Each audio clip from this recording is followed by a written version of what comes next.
Good morning বন্ধুরা, সকলে কেমন আছো? আশা করি সবাই ভালো আছো, সুস্থ আছো। আর আমিও তোমাদের আশীর্বাদে সুস্থ ভালোই আছি, শুধু গরমটা প্রচণ্ড। তো সবাইকে জানাই শুভকামনা এবং স্বাগত। তো চলে এসেছি একদম আজকে স্নান টান সেরেই। তো আমার এখন স্নান হলো, দেখলেই সিঁদুর টিঁদুর ঠেকালাম। সকাল থেকে আসতে পারিনি, আর প্রচণ্ড গরম। তো এই যে এখানে মেয়ে ছিল, মেয়ে ইশারায় তাকিয়েছে, তাই আমি হাসে দিয়েছি।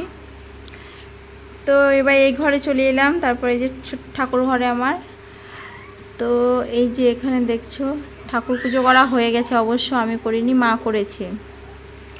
এই যে দেখো, মাই সকালবেলায়, মা যেহেতু আছে তো মা সকাল সকাল পুজোটা করে দিয়েছে। আমার একটা কাজ কমে গেছে আর কি। তো গোপুসোনাকে তো সকালে ভোগ দেওয়া হয়েছে।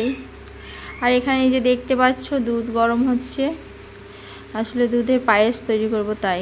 তো পায়েসটা আমার হয়েই গেছে, চিনিটা দিচ্ছি এখন। তো পায়েসটা রান্না করব, তারপরে আমার গোপুসোনাকে আর একবার ভোগ দিতে আছে। গোপুসোনাকে তো 3বার দিতেই হয় জানো।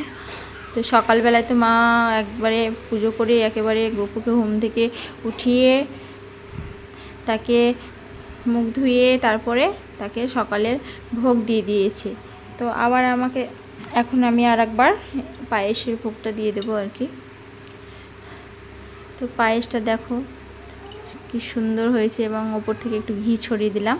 ঘি ছড়িয়ে দিলে না পায়েসের মানে কি বলবো, স্বাদটাও খুব সুন্দর হয় আর গন্ধটাও। তোমরা যদি কেউ না জেনে থাকো তাহলে এই জিনিসটা একবার তোমরা করে দেখবে, দেখবে কেমন সুন্দর টেস্ট হয়।